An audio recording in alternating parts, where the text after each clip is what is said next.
আমাদের সব জায়গাতেই ধর্ম দেখে মারানো হয়েছে হিন্দুদেরকে। আমাদের পেহেলগাঁওতে ধর্ম জেনে মারা হয়েছে, কে এদের ধর্ম হিন্দু, একে মারো। মুর্শিদাবাদে হিন্দুদের বাড়ি চিহ্নিত করে পালানো হয়েছে। সব জায়গা চিহ্নিত করে সবাই বলে ধর্ম নেই টেরিস্টের, টেরিস্টের ধর্ম আছে, ধর্ম দেখেই হিন্দুদেরকে মেরেছে। আমি বলছি পাকিস্তান, আঁখে তুলে তোকে বলছি, এই দেশের প্রধানমন্ত্রী মোদি মনে রাখ, তোকে ছাড়ানো হবেই না, আর এই দেশের হিন্দু আর ছাড়বে না। এটাকে নিয়ে কি বলবো? পাকিস্তানের ঝান্ডা আমাদের ভারতে বিক্রি হচ্ছে, লোক কিনছে। কাদের পারমিশন নিয়ে বিক্রি হচ্ছে আর কাদের এগুলো কিনে বলছে পাকিস্তান জিন্দাবাদ?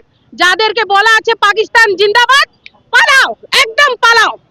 তুমি পশ্চিমবঙ্গ থাকলে পালাও, একদম পালাও, এই দিক থেকে চলে যাও। ওইদিকে বাংলাদেশ আছে, ওইদিকে পাকিস্তান আছে, কেন একদিন না একদিন ওইটাও ভারতে চলে আসবে।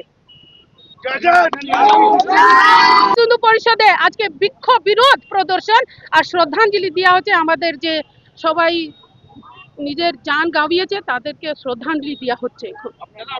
আমার নাম ঋতু সিং, বিশ হিন্দু পরিষদ দুর্গা বাহিনী পুরো পশ্চিমবঙ্গের প্রান্তের প্রেসিডেন্ট।